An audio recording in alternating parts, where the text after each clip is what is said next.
সবাইকে একরাশ শুভেচ্ছা জানাই। আজ আমরা উইলিয়াম বাটলার ইয়েটসের লেখা কবিতা দ্য সেকেন্ড কামিং নিয়ে আলোচনা করব। তো চলো আমরা শুরু করি। First known age of human history, মানব জাতির প্রথম যে এজ, প্রথম সময়ের সূচনা, সেটা কবে থেকে হয়েছিল না যীশু খ্রিস্টের জন্মেরও 2000 বছর পূর্বে, 2000 BC। এটাই হলো গ্রিক মাইথোলজি অনুযায়ী প্রথম সময়ের সূচনা। স্পার্টার রানী লিডা, তিনি ছিলেন অপরূপা সুন্দরী, সর্বোত্তমা সুন্দরী। তার রূপে মুগ্ধ হয়ে গ্রিক গড, তিনি কে না জিউস।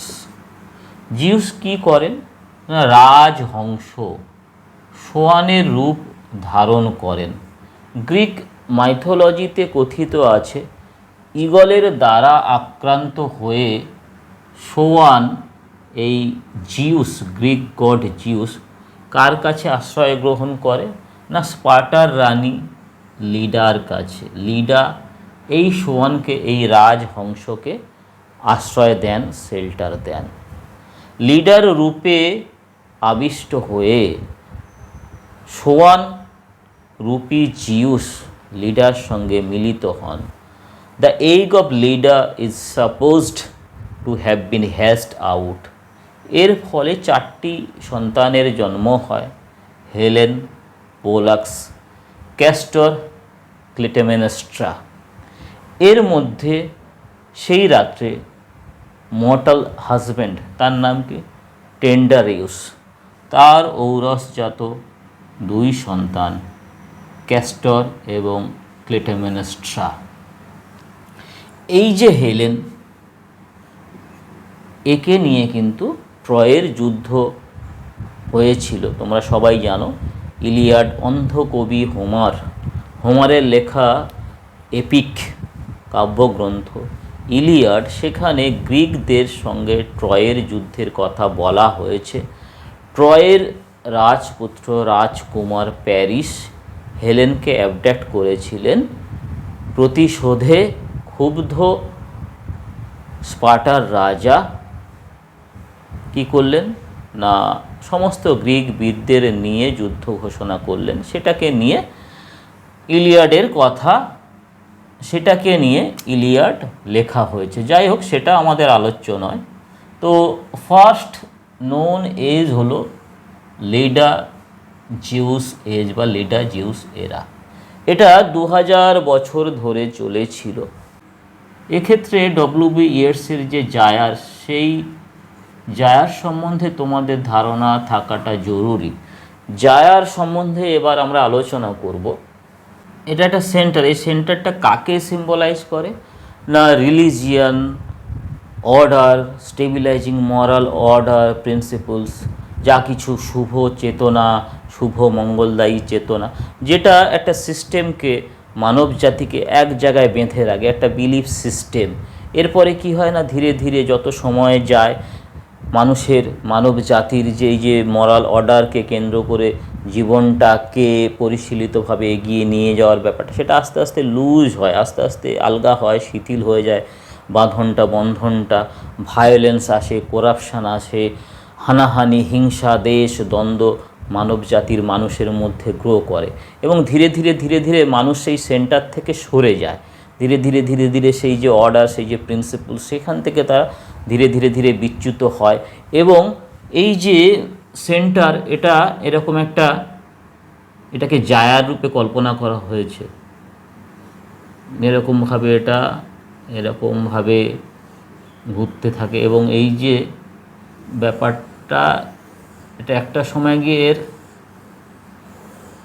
শেষ স্টেপে যখন পৌঁছে যায়, তখন এটা ভেঙে পড়ে, এই সিস্টেমটা ভেঙে পড়ে এবং একটা এজ 2000 বছর ধরে এই জায়ারটা চলতে থাকে। 2000 বছর ধরে, এটা উইলিয়াম বাটলার ইয়েটস অনুযায়ী তার জায়ারের ধারণা বলছি আমরা। এই যে 2000 বছর ধরে চলে, 2000 বছর ধরে চলার পরে কি হয় না, একটা সমগ্র মানব জাতি সেটা ভেঙে পড়ে, তার যে বিলিফ সিস্টেম, তার যে কেন্দ্রের আন্ডারে থেকে যে সুষ্ঠুভাবে জীবনচর্যা পালিত হওয়া, সেটা সেই সিস্টেমটা ভেঙে পড়ে, বিলিফ সিস্টেমটা ভেঙে পড়ে এবং অ্যাপোক্যালিপস, চরমতম ব্যাপকতম বিপর্যয়, ধ্বংস, সর্বনাশা, ধ্বংস এসে উপনীত হয় এবং এসে স্টেজে গেলে এই যে চক্রটা এটা সম্পূর্ণ হয়। এটা ডিসইন্টিগ্রেট করে, আবার এখান থেকে আর একটা জায়ারের সূচনা হয়, এটা ভেঙে পড়ে আবার সূচনা হয়, এইভাবে 2000 বছর ধরে এক একটা জায়ার স্থায়ী হয়।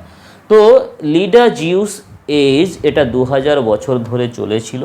এটা ডিসইন্টিগ্রেট করার পরে মানব জাতির পাপের ঘোড়া যখন সম্পূর্ণ হয়েছিল, তখন পৃথিবীতে অবতীর্ণ হন কে না, জিসাস ক্রাইস্ট।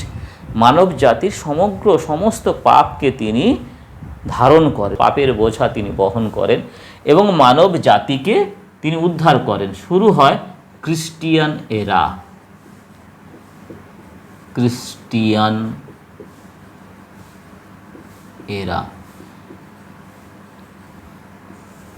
নিউ টেস্টামেন্ট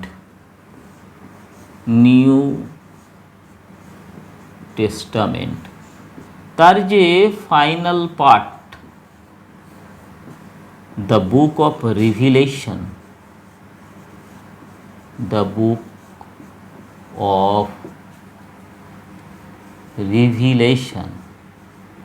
সেখানে কি বলা হয়েছে না, 2000 বছর ধরে আরেকটি জায়ার সে তার বৃত্তকে, তার এই যে ফাইনাল স্টেজ, এই স্টেজে 2000 বছর ধরে সে উপনীত হবে। এমন একটা স্টেজ আসবে যখন মানুষে হানাহানি শুরু হবে, রক্তের স্রোত বয়ে যাবে পৃথিবীর বুকে, ব্যাপকতম রক্তের স্রোত বয়ে যাবে, ব্যাপকতম ধ্বংস, সর্বনাশা, ধ্বংস, বিধ্বংসী বিপর্যয় আসবে এবং একটা জায়ার তার চক্রকে সে সম্পূর্ণ করবে। 2000 বছর পরে আবার যখন পৃথিবীতে, অর্থাৎ 1919 সালে তো কবিতাটা লেখা হয়েছিল, তো 2000 বছর মোটামুটি কমপ্লিট হয়ে গিয়েছিল, কমপ্লিট হতে যায়। তো বলা আছে, দ্য বুক অফ রিভিলেশনে বলা আছে যে 2000 বছর পরে জিসাস ক্রাইস্ট তিনি আবার পুনরায় তিনি মানব জাতির পাপকে গ্রহণ করার জন্য, মানব জাতিকে উদ্ধার করার জন্য তিনি পৃথিবীর বুকে আবার অবতীর্ণ হবেন। সেটা দ্য বুক অফ রিভিলেশনে বলা আছে। আবার এমনও বলা আছে অ্যান্টিক্রাইস্টের আগমন ঘটবে। যা কিছু সর্বনাশা, যা কিছু অশুভ, যা কিছু অমঙ্গলদায়ী, সেই চেতনাকে নিয়ে অ্যান্টিক্রাইস্টের অবতরণ ঘটবে পৃথিবীর বুকে, এটা বলা আছে। তো আমরা এই যে কবিতাটি পড়তে চলেছি, দ্য সেকেন্ড কামিং, এই টাইটেলটা দ্য বুক অফ রিভিলেশন থেকে নেওয়া হয়েছে। দ্বিতীয়বারের জন্য আগমন, দ্বিতীয়বারের জন্য ফিরে আসা। তাহলে কবি কি এটার প্রতি হিন্ট অ্যাট করতে চেয়েছেন যে জিসাস ক্রাইস্ট তিনি আবার পৃথিবীর বুকে আসবেন, দ্বিতীয়বারের জন্য আগমন ঘটবে, নাকি অ্যান্টিক্রাইস্ট আসবে, নাকি তিনি দ্বিতীয় বিশ্বযুদ্ধের কথা কি বলে গেলেন যে দ্বিতীয় বিশ্বযুদ্ধ আবার শুরু হবে, আবার সেই ব্যাপকতম ভয়াবহ ধ্বংসলীলা ক্ষেত্রে পৃথিবী আবার নিমজ্জিত হবে, আবার কি ব্যাপকতম রক্তের স্রোত বয়ে যাবে পৃথিবীর বুকে, আবার কি করাপশান আসবে, আবার কি ভায়োলেন্স আসবে, আবার কি হিংসা, হানাহানি, দেশ দ্বন্দ্বে মানবজাতি আবার ধ্বংসের পথে চলে যাবে। বলা আছে অ্যাপোক্যালিপটিক ইভেন্ট, অ্যাপোক্যালিপসের কথা বলা হয়েছে, অর্থাৎ ব্যাপকতম ধ্বংস, ব্যাপকতম বিপর্যয়, বিধ্বংসী সর্বনাশা, ধ্বংসের মুখোমুখি হবে পৃথিবী। তো যাই হোক, আমরা কবিতাটি পড়ব, দেখব যে দ্য সেকেন্ড কামিং বলতে কার আগমনের কথা বলা হয়েছে, জিসাস ক্রাইস্টের আগমনের কথা বলা হয়েছে, নাকি দ্বিতীয় বিশ্বযুদ্ধের কথা কবি বলেছেন, নাকি কোনো এক ভয়ঙ্কর স্ফিংসের কথা বলেছেন যে ধ্বংসকে সিম্বলাইজ করবে, যে ব্যাপকতম ধ্বংসের প্রতিনিধিত্ব করবে। তো সে যাই হোক, কবিতাটি লেখার জন্য আমরা যে ব্যাকগ্রাউন্ড, কবিতাটি কোন সময় লিখেছিলেন না 1919 সালে, 1919 খ্রিস্টাব্দে কবি William Butler Yeats the second coming এই কবিতাটি লেখেন। এটা 1914 থেকে 1918 পর্যন্ত তিনি যুদ্ধের ব্যাপকতম ধ্বংসলীলার সাক্ষী থেকেছেন। দেখেছেন চারিদিকে রক্তের স্রোত বয়ে গেছে, অসংখ্য মৃতদেহকে তিনি দেখেছেন। মানুষে মানুষ যে কতটা অসভ্য হতে পারে, মানুষের লোভ লালসা যে কোন জায়গায় যেতে পারে, এই বিশ্বযুদ্ধের মধ্য দিয়ে তিনি দেখেছেন। আর কি দেখেছেন না 1916 সালে তার নিজের জায়গা আয়ারল্যান্ডে তিনি কি দেখলেন না ইস্টার রাইজিংকে দেখলেন, ইস্টার রেবেলিয়নকে তিনি দেখলেন, ইস্টার রাইজিংকে দেখলেন, যাকে ফলো আপ করলো কে 1919 সালের আইরিশ ওয়ার অফ ইন্ডিপেন্ডেন্স। যাকে ফলো আপ করলো কে না 1919 সালের Irish war of independence, civil war. সেখানে তিনি অসংখ্য মানুষকে মারা যেতে দেখলেন। আর কি দেখেছেন তিনি না রুশিয়ান রেভলিউশনকে তিনি দেখলেন। আর কি দেখলেন না স্প্যানিশ ফ্লুকে তিনি দেখলেন। এই যে কয়েকটা বছরের মধ্যে, এই কয়েকটা অল্প বছরের মধ্যে, অল্প সময়ের মধ্যে এত কিছু ঘটে যাওয়া, যে প্রথম বিশ্বযুদ্ধ, Easter rebellion, Irish war of independence, Spanish flu, যে ফ্লুটা কী করতো না ইয়াং যারা তাদেরকে আক্রমণ করত, এবং রুশিয়ান রেভলিউশনকে দেখলেন। তো চারিদিকে মৃত্যুর যে ভয়াবহতা সেটাকে তিনি অবলোকন করেছিলেন। তা সেখান থেকে এরকম একটা কবিতা তিনি লিখবেন, এটা স্বাভাবিক। তা সেকেন্ড কামিং বলতে কি যীশুখ্রিস্টর আসার কথা বললেন, না কি অন্য কিছু বললেন? চলো আমরা কবিতাটি পড়ি এবং সেখান থেকে বোঝার চেষ্টা করি। Turning and turning in the widening gyre. Turning and turning মানে ঘুরতে ঘুরতে, in the widening gyre. Widening মানে হচ্ছে বিস্তৃত, আর জায়ার মানে হচ্ছে ঘূর্ণাবর্ত। ওয়াইডেনিং মানে হলো বিস্তৃত, আর জায়ার মানে হলো ঘূর্ণাবর্ত। কিছুক্ষণ আগেই তোমাদেরকে আমি জায়ার সম্বন্ধে ধারণা দিয়েছি।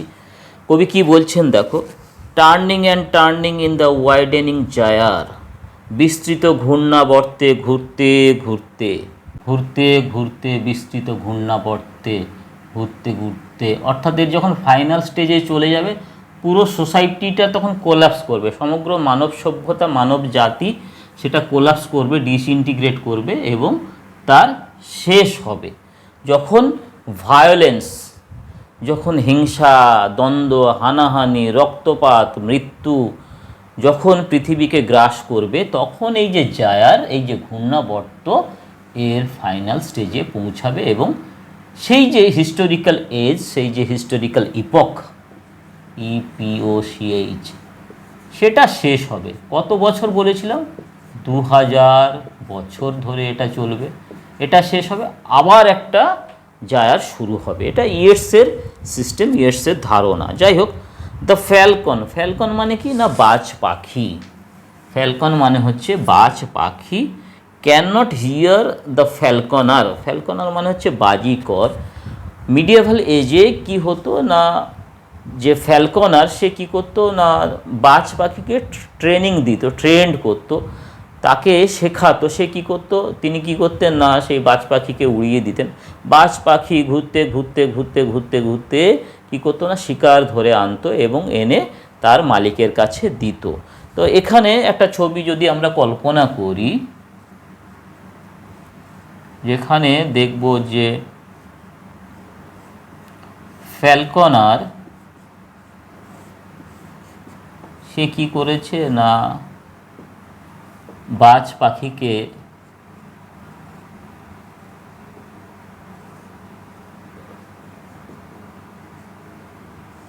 ছেড়ে দিয়েছে। বাজ পাখিকে ছেড়ে দিয়েছে, কিন্তু এই বাজ পাখি কি করছে না, এরকমভাবে ঘুরতে ঘুরতে ঘুরতে তার যে রেডিয়াসটা সেটা অনেকটা বেড়ে গেছে, এবং দেখা যাচ্ছে যে এই যে ফ্যালকনার, এই যে বাজিকর, এই যে মালিক, এর কথা এ আর শুনতে পাচ্ছে না। অর্থাৎ এটাকে যদি জায়ারের সঙ্গে তুলনা করা হয়, সেন্টার বলতে এখানে ফ্যালকনার, বাজিকর, ফ্যালকনার, এই যে সেন্টার, এই যে বাজিকর, এই যে ফ্যালকনার, এটা কাকে সিম্বলাইজ করছে না, যে স্টেবিলাইজিং মরাল প্রিন্সিপালস, যে বিলিফ সিস্টেম, যে মোরালিটি, যে শুভ মঙ্গলদায়ী চেতনা, যেটা কি করে, যেটা কি করে না, সমগ্র সভ্যতাকে, সমগ্র মানব জাতিকে একটা জায়গায় বেঁধে রাখে। ফ্যালকনার বলতে এখানে গড হতে পারে, ফ্যালকনার বলতে এখানে রিলিজিয়ান হতে পারে, ধর্মের বাঁধন, ধর্ম বিশ্বাস, যেটা সমগ্র মানব জাতিকে, একটা নির্দিষ্ট মানব জাতিকে কি করে, এক জায়গায় ভালোবাসার বন্ধনে আটকে রাখে, ভালোবাসার বাঁধনে বেঁধে রাখে। কিন্তু আস্তে আস্তে কি হয় না, মানুষের মধ্যে পাপের বাসা বাঁধতে শুরু করে, ভায়োলেন্স আসে, হিংসা আসে, দেশ আসে, হানাহানি আসে, মানুষে মানুষে হানাহানি শুরু হয়, এবং এই যে রিংটা এটা বাড়তে থাকে, এবং একটা সময় এটা এর ফাইনাল স্টেজে পৌঁছায়। তখন সমগ্র মানব জাতি কী করে না, কোলাপস করে, ডিসইন্টিগ্রেট করে, ধ্বংস হয়। অ্যাপোক্যালিপটিক ইভেন্টের কথা এখানে বলা হয়েছে, অ্যাপোক্যালিপস, ব্যাপকতম ধ্বংস আসে, ব্যাপকতম বিপর্যয় আসে, তখন এই জায়ারটা শেষ হয়, এটার কথা এখানে বলা হয়েছে। এবং এটা শেষ হবে, এটা যখন ডিসইন্টিগ্রেট করবে, এখান থেকে আর একটা শুরু হবে, এটার শেষ ওটার শুরু। বোঝাতে পেরেছি আশা করি। যাই হোক, the falcon cannot hear the falconer. আর ফ্যালকন বলতে এখানে মানব জাতি, হিউম্যানিটির কথা বলা হয়েছে, যে কি করে না, তার মধ্য দিয়ে যে শুভ মঙ্গলদায়ী চেতনা রয়েছে সেটার বিলোপ ঘটে, তার মধ্য দিয়ে যে শুভ চেতনা থাকে তার অবলুপ্তি ঘটে, তার পরিবর্তে কি আসে তার মধ্যে না, অশুভ চেতনা আসে, অমঙ্গলদায়ী চেতনা আসে, হিংসা আসে, দেশ আসে, হানাহানি আসে, ভায়োলেন্স আসে, এবং তার ফলে কি হয় না, মানুষ মানুষের থেকে দূরে সরে যায়, আর এই সার্কেলটা, এই রিংটা বড় হতে থাকে, মানুষ মানুষের থেকে দূরে সরে যায়, এবং আস্তে আস্তে আস্তে আস্তে কী হয়, মানব জাতির ধ্বংস ঘটে। তো যাই হোক, the falcon cannot hear the ফ্যালকনার। ঈশ্বর চেতনা থেকে যদি গড হিসেবে ধরি, তাহলে ঈশ্বর চেতনা থেকে আমরা সবাই দূরে সরে যাচ্ছি, এই ফ্যালকনের মতো, এই বাজ পাখির মতো। ঈশ্বর চেতনা যখন আমাদের মধ্য থেকে বিলুপ্ত হচ্ছে, তখন কি হচ্ছে না, শয়তানি মনোবৃত্তি, শয়তানি প্রবৃত্তি আমাদের মধ্যে প্রবেশ করছে, এবং শয়তানি মানসিকতায় পরিপূর্ণ হয়ে আমরা কি করছি, ভায়োলেন্সের পথটাকে গ্রহণ করছি, হিংসা, দ্বন্দ্ব, হানাহানি, রক্তপাত আমরা বেছে নিচ্ছি। আবার যদি রিলিজিয়ান বলা হয়, রিলিজিয়ানের বাঁধনে আমাদের যে বেঁধে রাখা হয়েছিল সেটা আর থাকে না। অর্ডার, কোনো একটা যে সেন্ট্রাল অর্ডার, সেই অর্ডারটাকে আর আমরা আর মেনে নিচ্ছি না, যার ফলে কি হচ্ছে, সোসাইটিটা কি করছে না, ভেঙে পড়ছে।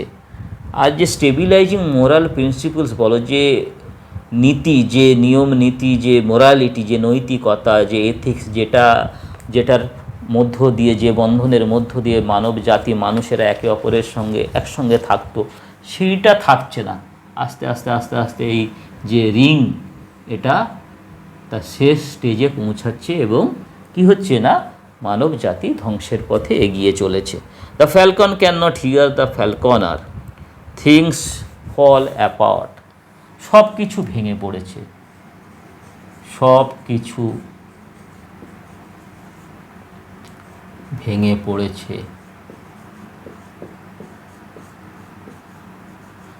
চিনুয়া আচেবে তার যে নভেল, তার যে টাইটেল থিংস ফল অ্যাপার্ট, সেটা তিনি এখান থেকেই নিয়েছেন। যাই হোক, things fall apart, the centre cannot hold. Centre মানে কেন্দ্র, সে আর ধরে রাখতে পারছে না। অর্থাৎ মানুষ যে অর্ডার, যে মানুষ, যে সেন্টার, যে অর্ডারের মধ্য দিয়ে আমরা বেঁচে রয়েছি, যে অর্ডারকে মেনটেন করে যে সেন্টার, যে স্টেবিলাইজিং মোরাল প্রিন্সিপাল, সেন্টার বলতে এখানে লিখে দেই আমি, স্টেবিলাইজিং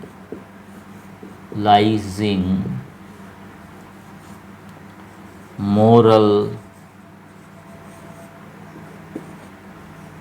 প্রিন্সিপালস, এটা কিন্তু আমাদের মধ্যে থাকছে না। আমাদের মধ্যে যে এথিক্স, যে মোরালিটি, সেখান থেকে আমরা দূরে সরে যাচ্ছি। অথরিটি, সেই অথরিটিকে কিন্তু আমরা আর মানছি না, আমরা কিন্তু ব্যাপকতম ধ্বংসের দিকে এগিয়ে চলছি। The centre cannot hold মিয়ার অ্যানার্কি, মিয়ার মানে হচ্ছে চরমতর, আটার, অ্যানার্কি মানে হচ্ছে নৈরাজ্য।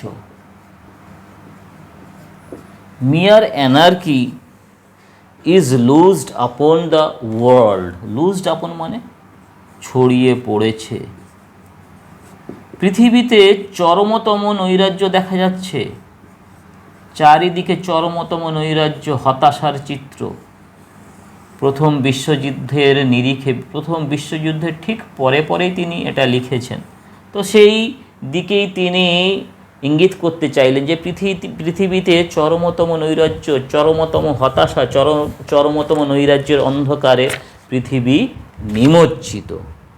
Is loosed upon the world, the blood dimmed tide is loosed, the blood dimmed tide, the blood dimmed রক্ত ঘোলাটে স্রোত, রক্তে রাঙানো জোয়ার নেমেছে,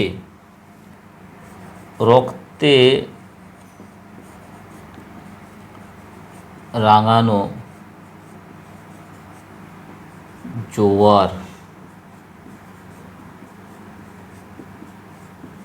নেমেছে। অনেক মৃত্যুকে তিনি প্রত্যক্ষ করেছেন, অনেক মৃত্যুর কথা তিনি শুনেছেন, মৃত্যুকে তিনি দেখেছেন। সেই জন্য এই অ্যাপোক্যালিপটিক ওয়াটার ইমেজারিকে তিনি আনলেন, যে রক্ত ঘোলাটে স্রোত সমগ্র পৃথিবীকে যেন ভাসিয়ে নিয়ে গেছে, রক্তে রাঙানো জোয়ার নেমেছে পৃথিবীর বুকে। The blood dim tide is loosed and everywhere মানে সর্বত্র। The ceremony of innocence is drowned, ceremony মানে হচ্ছে উৎসব, উৎসব, আর ইনোসেন্স মানে হচ্ছে পবিত্রতা, পবিত্রতার উৎসব সে তলিয়ে গেছে। ইজ ড্রাউন্ড মানে হচ্ছে তলিয়ে গেছে, তলিয়ে গেছে। মানুষের মধ্য থেকে যে নিষ্পাপ নিষ্কলুষ ব্যাপারটা, তার মধ্যে যে পবিত্রতা, যে ইনোসেন্স, সেটা হারিয়ে গেছে। পরিবর্তে কি হয়েছে না, যারা জঘন্য, যারা নিচু মানসিকতায় পরিপূর্ণ, ভায়োলেন্সে পরিপূর্ণ, সেই সমস্ত মানুষেরা তারা আপার হ্যান্ড নিয়েছে। তারা কি করছে না, চরমতম নৈরাজ্যকে পৃথিবীর বুকে এনেছে, চরমতম হতাশা, চরমতম রক্তের স্রোত, রক্তের গঙ্গা বইয়ে দিয়েছে, রক্তের স্রোতকে পৃথিবীর বুকে তারা নামিয়ে এনেছে। তো সেই কথাই কবি বললেন। তিনি প্রথম বিশ্বযুদ্ধকে তিনি অবলোকন করেছেন, স্প্যানিশ ফ্লুকে তিনি দেখেছেন, রুশিয়ান রেভলিউশনকে তিনি দেখেছেন, আবার Irish civil war, Irish war of independence, সেখানেও তিনি প্রাণ বলিকে, আত্মদানকে তিনি দেখেছেন। বলেছিলেন a terrible beauty is born. যাই হোক, এগুলোকে তিনি দেখেছেন, সেই জন্যই তিনি এই সমস্ত ইমেজারিকে তিনি নিয়ে আসলেন, যে রক্তে রাঙানো জোয়ার নেমেছে পৃথিবীর, রক্ত ঘোলাটে স্রোত পৃথিবীর বুকে আজ এসেছে। The blood dim tide is loosed and everywhere the ceremony of innocence is drowned, যে পবিত্রতার যে উৎসব সেটা কিন্তু তলিয়ে গেছে। অর্থাৎ যারা পবিত্রতায় পরিপূর্ণ, যারা বিশুদ্ধতায় পরিপূর্ণ, সেই সমস্ত নিষ্কলুষ মানুষেরা তারা কিন্তু হারিয়ে গেছে। তারা কিন্তু তাদের যে ইনোসেন্স, তাদের যে বিশুদ্ধতার বহিঃপ্রকাশ, সেটা কিন্তু আর ঘটছে না, ঘটাতে পারছে না। The best lack all conviction, যে সর্বোত্তম যে সর্বোত্তম সত্তা, সর্বোত্তম মানসিকতা, সর্বোত্তম মানুষ জাতি, তার মধ্যে কিসের অভাব? কনভিকশন, দৃঢ় বিশ্বাসের অভাব। তাদের যে দৃঢ় বিশ্বাস সত্যের প্রতি, সততার প্রতি, সেই দৃঢ় বিশ্বাস হারিয়ে গেছে। পরিবর্তে কি হয়েছে আমরা দেখব এবার। The best lack all conviction while the worst, যারা জঘন্য ব্যক্তি, জঘন্য মানসিকতায় যারা পরিপূর্ণ, জঘন্য সত্তা, আর ফুল অফ প্যাশনেট ইন্টেন্সিটি, আর full of passionate intensity, full মানে কি? ভরপুর। আর প্যাশনেট মানে হচ্ছে উন্মত্ত, আবেগে তারা ভরপুর, উন্মত্ত। অর্থাৎ যা কিছু অশুভ, যা কিছু অমঙ্গলদায়ী চেতনা, যা কিছু পৃথিবীর ক্ষেত্রে খারাপ জিনিসকে, ভয়াবহতাকে আনে, ভয়ঙ্কর ভায়োলেন্সকে আনে, তারাই আজকের আপার হ্যান্ড নিয়েছে। যা কিছু ভালো তারা কিন্তু হারিয়ে গেছে, তারা কিন্তু তলিয়ে গেছে। অর্থাৎ সমগ্র পৃথিবীতে নৈরাজ্য নেমে এসেছে। এবং এই যে ব্লাড ডিম টাইড বলো, বা এই যে best lack of all conviction, বা এই যে বলো যে ওস্ট, তারা এই যে লাইনগুলো বলা হয়েছে, the best lack all conviction while the worst are full of passionate intensity, এই যে ইমেজারি, এই যে ওয়ার্ডগুলোর অবতারণা তিনি করলেন, এগুলোর দ্বারা সেই অ্যাপোক্যালিপসকেই তিনি এখানে ইন্ডিকেট করছেন, যে ব্যাপকতম ধ্বংস, ব্যাপকতম যে হানাহানি, বিপর্যয়, সেটাকেই তিনি ইন্ডিকেট করলেন। যেহেতু এতগুলো ঘটনা ঘটে গেছে, বারবার বলছি যে Irish war of independence, first world war, Spanish flu, Russian revolution, এগুলোকে তিনি অবলোকন করেছেন, করে সেইগুলোকেই তিনি তার কবিতার লাইনের মধ্য দিয়ে প্রতিভাত করছেন। এবং এই যে কবিতাটি, এখানে দেখবে যে স্ট্রিক্ট প্যাটার্নকে, মিটারকে কিন্তু ফলো করা হয়নি। এখানে যে প্যাটার্ন সেটা লুজ ভীষণভাবে এবং আনরাইমড। এবং যে প্রথমটা হচ্ছে 8 লাইন এবং পরেরটা হলো 14 লাইন। এই যে প্যাটার্নের মধ্যে যে বৈষম্য, এটার দ্বারা তিনি যে ফ্র্যাকচার্ড যে হিউম্যান সোসাইটি, যে ইমব্যালেন্সড যে ব্যাপারটা, যে সোসাইটি যেটা ডিসইন্টিগ্রেট করেছে মানব জাতি, তার মধ্যে যে ডিসইন্টিগ্রেশনের ব্যাপারটা, সেটাকে তিনি যে কবিতার যে মিটার, কবিতার যে রিদিম, সেটার মধ্য দিয়ে, সেটা যে লুজ, সেটার মধ্য দিয়ে তিনি কিন্তু এই জায়গাগুলোকে তিনি হিন্ট অ্যাট করার চেষ্টা করেছেন, ইন্ডিকেট করার চেষ্টা করেছেন। তো চলো পরের স্ট্যাঞ্জাতে আমরা যাই। আচ্ছা, এই যে 5, 6 এবং 7 লাইন দেখো। The blood dim tide is loosed, the ceremony of innocence, the best lack all conviction. The তিনটি দায়ের ব্যবহার। প্রথমে এটাকে বলা হয়, কি বলা হয় না, অ্যানাফোরা বলা হয়। কি বলা হয়? Anaphora.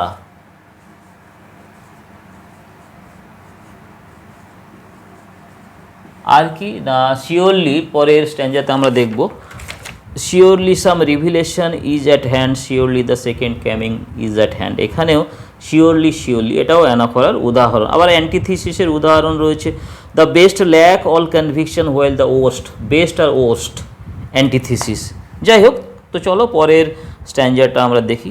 Surely some revelation is at hand, নিশ্চিতভাবে কোনো রিভিলেশন মানে হচ্ছে উন্মোচন, দৈববাণী।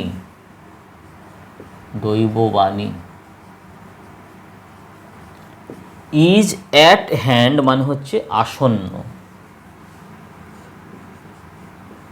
দ্য বুক অফ রিভিলেশনে বলা হয়েছে, আমরা বলেছি, আগে আলোচনা করেছি, যে আবার বোধহয় জিসাস ক্রাইস্ট আসবেন।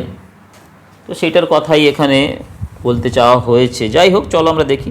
Surely some revelation is at hand, নিশ্চিতভাবে আসন্ন উন্মোচন, অবশ্যই কিছু একটা ঘটবে, ঘটতে চলেছে। Surely the second coming is at hand, নিশ্চিত রূপে দ্বিতীয় আগমন আসন্ন। দ্য সেকেন্ড কামিং, দ্বিতীয়বারের জন্য আগমন। Hardly are those words out, এই শব্দগুলো বলতে না বলতেই কি হলো, when a vast image, vast image মানে হলো বিশাল প্রতিচ্ছবি,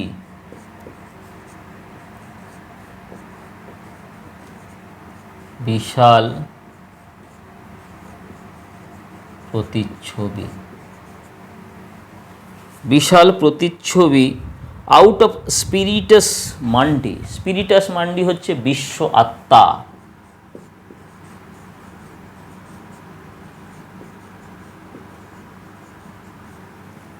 স্পিরিটাস মান্ডি বিশ্ব আত্মা, এটা একটি ল্যাটিন ওয়ার্ড।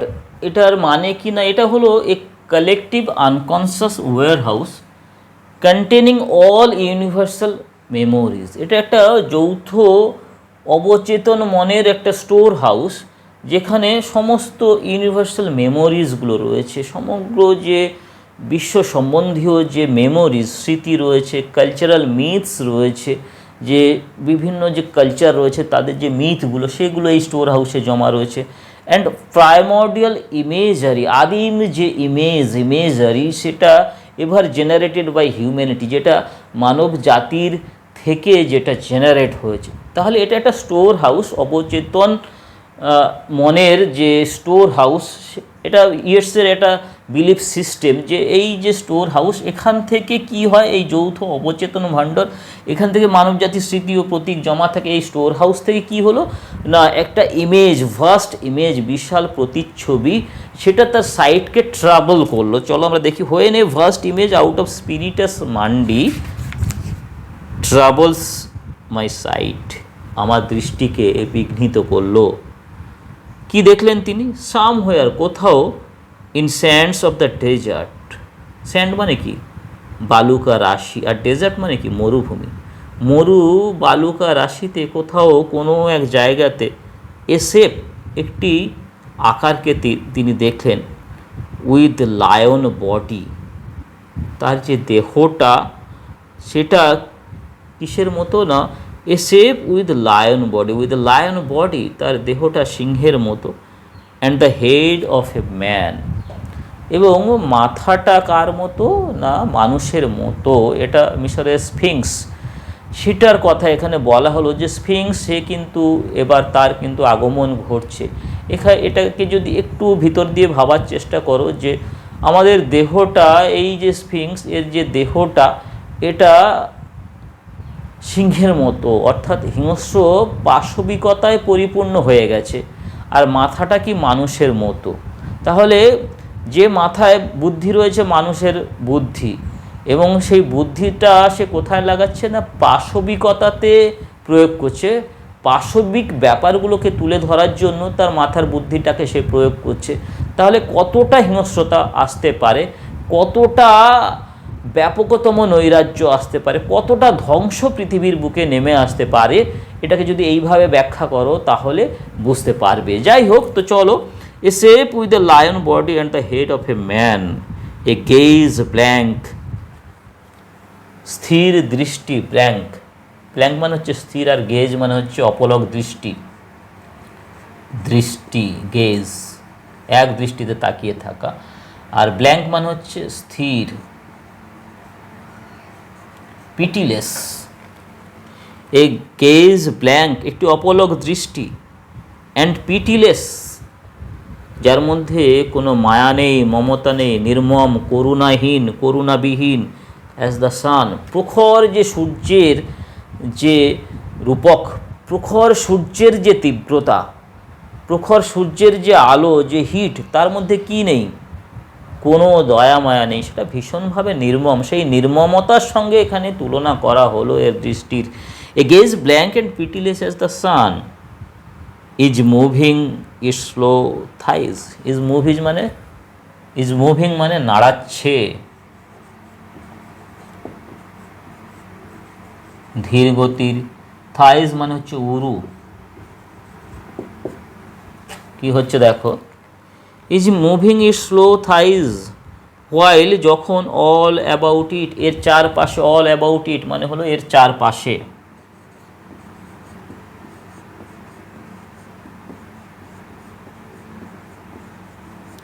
এর চারপাশে, while all about it reel shadows. Reel মানে কি? ঘুরপাক খাচ্ছে, ঘুরপাক খাচ্ছে,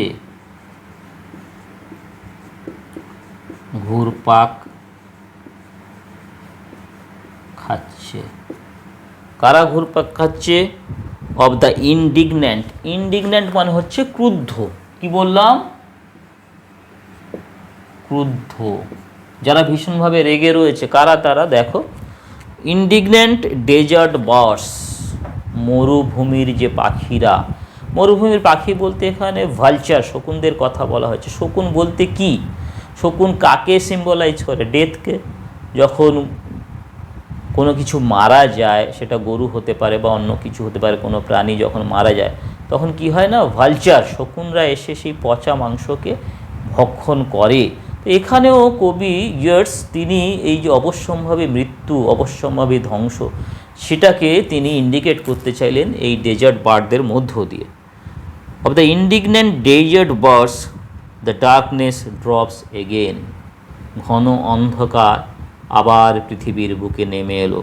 সমগ্র পৃথিবী ঘন অন্ধকারে ডুবে গেল, ঘন অন্ধকার গ্রাস করলো পৃথিবীকে। But now I know that 20 centuries of stony sleep, আমি জানি সেই যে 2000 বছরের যে প্রস্তর সমনিদ্রা, সেটা কি হয়েছে? ওয়ার ভেক্সড, পরিণত হয়েছিল। ওয়ার ভেক্সড, পরিণত হয়েছিল। পরিণত হয়েছিল। Were vexed, were vexed to nightmare. Nightmare মানে হচ্ছে দুঃস্বপ্ন। দুঃস্বপ্নে পরিণত হয়েছিল। কেন? কেন সেই স্টোনি স্লিপ দুঃস্বপ্নে পরিণত হয়েছিল? By a rocking cradle. Rocking cradle মানে হচ্ছে দোলায়মান দোলনা। দোলায়মান, দোলায়মান দোলনা। দোলনা বললে আমাদের কার কথা মনে হয় না? ছোট্ট একটা শিশু দোলনাতে শুয়ে থাকে। এখানে রকিং ক্র্যাডল বলতে কার কথা বলা হয়েছে? কার জন্মের কথা বলা হয়েছে না, জিসাস ক্রাইস্টের জন্মের কথা বলা হলো। 2000 বছর পরে তার যে রেজারেকশন, সেটা কি আবার হবে? তিনি কি আবার আসবেন? এবং ওই যে ভায়োলেন্স সৃষ্টিকারী, ওই যে উন্মত্ত, উন্মাদ, শয়তানি প্রবৃত্তি সম্পন্ন মানব জাতি, তাদের কাছে কি তিনি আবার পৃথিবীর বুকে অবতীর্ণ হবেন? তো চলো শেষের লাইনগুলোর দিকে যাই। নাকি অ্যান্টিক্রাইস্টের আগমন ঘটবে? পৃথিবী তো আবার অ্যাপোক্যালিপটিক ইভেন্টের দিকে এগিয়ে চলেছে। আবার অ্যাপোক্যালিপস আসছে, আবার ব্যাপকতম নৈরাজ্য, ব্যাপকতম ধ্বংস আসছে, পৃথিবীতে আবার রক্তের স্রোত বইবে। হোয়াট রাফ বিস্ট, কোন হিংস্র পশু, বিস্ট মানে হচ্ছে পশু, ইটস আওয়ার, আওয়ার মানে হলো এখানে ঘন্টা এরকম মানে করবে না, আওয়ার মানে হচ্ছে সময়। Its hour come round at last, অবশেষে এর সময় এলো। Slouches towards Bethlehem to be born, সে কি? স্লাউচেস মানে হচ্ছে এগিয়ে চলেছে, ঝুঁকে পড়ে ধীরে ধীরে এগিয়ে চলেছে। এগিয়ে চলেছে কোন দিকে? না, বেথলেহেমের দিকে। বেথলেহেমে জিসাস ক্রাইস্ট জন্মগ্রহণ করেছিলেন, তোমরা সবাই জানো। তাহলে কি এখানে কবি slouches towards Bethlehem to be born, এগিয়ে চলেছে অলস ও ঝুঁকে পড়া ভঙ্গিতে, ধীরে ধীরে হাঁটতে হাঁটতে চলেছে। এখানে জন ডিডিএন এটার দ্বারা তিনি প্রভাবিত হয়েছিলেন। যাই হোক, সেটা আমাদের আলোচ্য নয়। Slouches towards Bethlehem to be born, বেথলেহেমের দিকে এগিয়ে চলেছে, ধীরে ধীরে ঝুঁকে পড়ে সে এগিয়ে চলেছে জন্মগ্রহণ করার জন্য। কি তাহলে কি এখানে যীশু খ্রিস্টের জন্মানোর কথা বলা হচ্ছে? সেই যে বলা হয়েছিল দ্য বুক অফ রিভিলেশনে, নিউ টেস্টামেন্টের দ্য বুক অফ রিভিলেশন, তার যে ফাইনাল পার্ট, 12তম যে ফাইনাল পার্ট, সেখানে বলা হয়েছে অ্যান্টিক্রাইস্টের আগমন ঘটবে। আমরা কিছুক্ষণ আগেই আলোচনা করেছি অ্যান্টিক্রাইস্ট সে কি আসছে? চরমতম নৈরাজ্য নিয়ে, চরমতম হতাশা, ধ্বংস, শয়তানি প্রবৃত্তি, কলুষতাকে নিয়ে অ্যান্টিক্রাইস্টের আগমন কি ঘটছে? নাকি জিসাস ক্রাইস্ট আবার তার রেজারেকশন ঘটবে? নাকি 1919 সালে উইলিয়াম বাটলার ইয়েটস তিনি 1939 সালে ঘটা সেকেন্ড ওয়ার্ল্ড ওয়ারকে এখানে ইন্ডিকেট করে গেলেন? এটা একটা open ended interpretation, open ended question, নাকি তিনি ব্যাপকতম ধ্বংসলীলা চালানো অশুভ শক্তি, অশুভ মানসিকতা, অমঙ্গলদায়ী চেতনা রূপী কোনো ব্যাপকতম যে ভয়ঙ্কর পশুটার তিনি কথা বললেন, তার মাধ্যমে তিনি কি কোনো ব্যাপকতম ধ্বংস আনয়নকারী অশুভ চেতনার জাগরণের কথা বললেন? এটা অবশ্যই open ended interpretation, open ended question.